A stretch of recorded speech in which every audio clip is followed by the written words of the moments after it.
ورحمة الله تعالى وبركاته. الحمد لله وكفى، والصلاة والسلام على سيد الرسل وخاتم الأنبياء.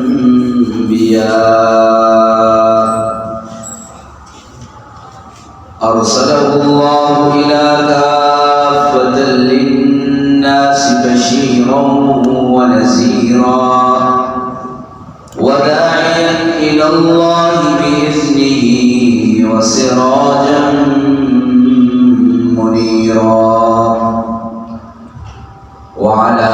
آله وأصحابه الطيبين الطاهرين رضوان الله تعالى عليهم أجمعين، ولعنة الله على أعدائهم إلى يوم الدين. أما بعد، فقد قال الله تبارك وتعالى في القرآن المجيد والفرقان الحميد: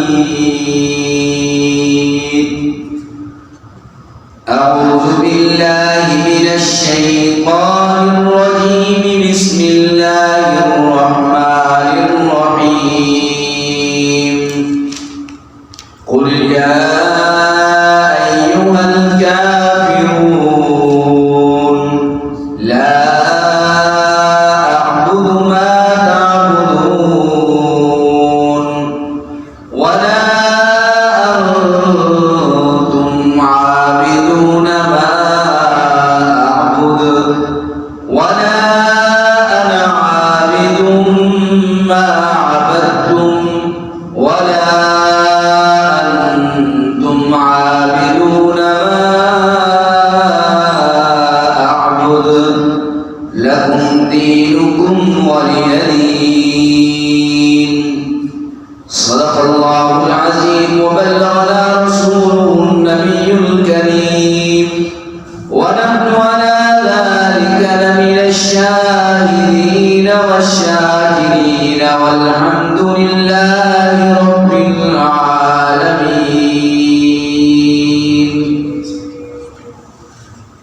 واجب الاحترام برادران اسلام، گزشتہ جمعے آپ حضرات کی خدمت میں اللہ رب العزت کے فضل و کرم سے پارہ عام کی سورہ الکافرون کی تلاوت کی گئی اور اس کا ترجمہ اور پس منظر آپ کی خدمت میں عرض کیا گیا، اور حسب وعدہ گزشتہ جمعے آپ سے عرض کیا گیا تھا کہ سورہ الکافرون سے حاصل ہونے والے اسباب اللہ رب العزت نے ہمارے لیے اس میں کیا کیا سبب رکھے ہیں، اور ہمارے لیے اس کے اندر ہدایت کی کیا سامان ہے، وہ ذکر کیا جائے گا۔ تو حسب وعدہ آج انہی باتوں کو آپ حضرات کے سامنے ذکر کیا جائے گا۔ اللہ رب العزت ہمیں قرآن مجید کی اس سورہ الکافرون سے حاصل ہونے والے اسباب پر عمل کی توفیق نصیب فرمائے۔ سورہ الکافرون کے پس منظر میں یہ بات ذکر کی گئی تھی کہ مشرکین میں بڑے بڑے سردار حضور سرور عالم صلی اللہ علیہ وسلم کی خدمت میں حاضر ہوئے۔ انہوں نے آ کر یہ مطالبہ رکھا کہ ہم اور آپ کے درمیان بہت زیادہ لڑائی ہو چکی اور بہت زیادہ آپس میں دوری ہو گئی ہے، ہم ایک ہی خاندان کے اور ایک ہی علاقے میں رہنے والے ہیں، تو ایسا کوئی حل تلاش کرے جس پر ہم اکٹھے ہو جائیں۔ تو ان مشرکین کے سرداروں نے حضور سرور دو عالم صلی اللہ علیہ وسلم کے سامنے یہ بات رکھی تھی کہ ایک سال آپ ہمارے معبودوں کی عبادت کریں اور ایک سال ہم آپ کے معبود کی عبادت کریں گے۔ تو حضور سرور دو عالم صلی اللہ علیہ وسلم نے یہ بات سنتے ہی فوری طور پر آپ نے انکار فرما دیا تھا۔ تو اس کے پس منظر میں اللہ رب العزت نے یہ سورہ الکافرون نازل فرمائی اور حضور سرور دو عالم صلی اللہ علیہ وسلم نے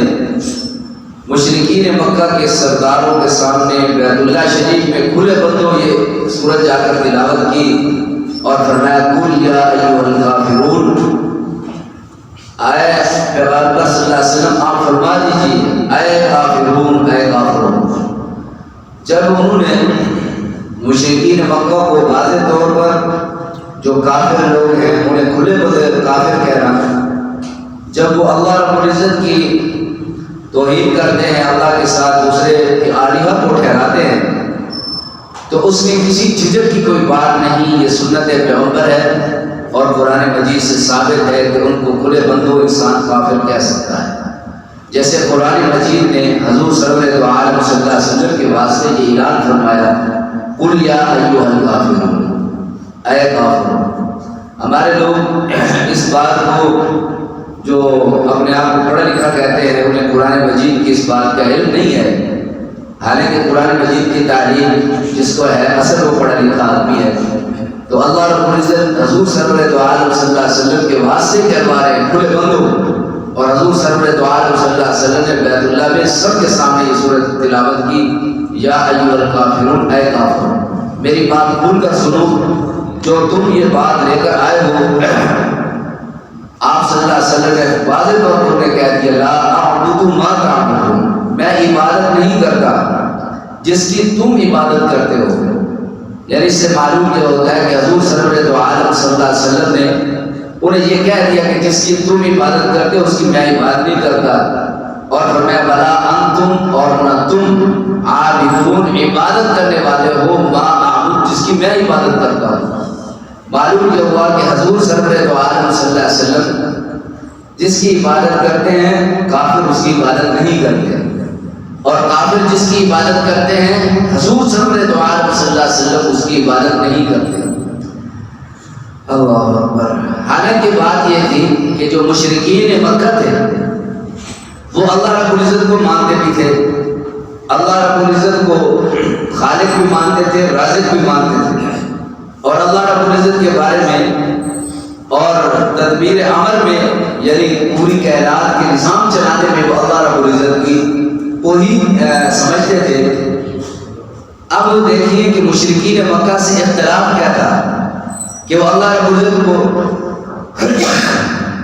خالق بھی مانتے ہیں، اللہ رب العزت کو رازق بھی مانتے ہیں، اور اللہ رب العزت کو مانتے بھی ہیں۔ تو اختلاف کس بات پر ہے؟ کیا اس پر اختلاف تھا کہ انہوں نے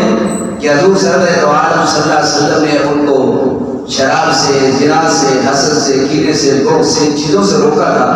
ننگے طواف کرنے سے، کیا یہ اختلاف تھا؟ حالانکہ اس وقت یہ احکامات نازل ہی نہیں ہوئے تھے۔ یا وہ حضور سرور دو عالم صلی اللہ علیہ وسلم کے ساتھ جو ان کے اختلاف تھا، کیا وہ اس بات پر اختلاف تھا کہ حضور سرور دو عالم صلی اللہ علیہ وسلم کو صادق نہیں مانتے تھے؟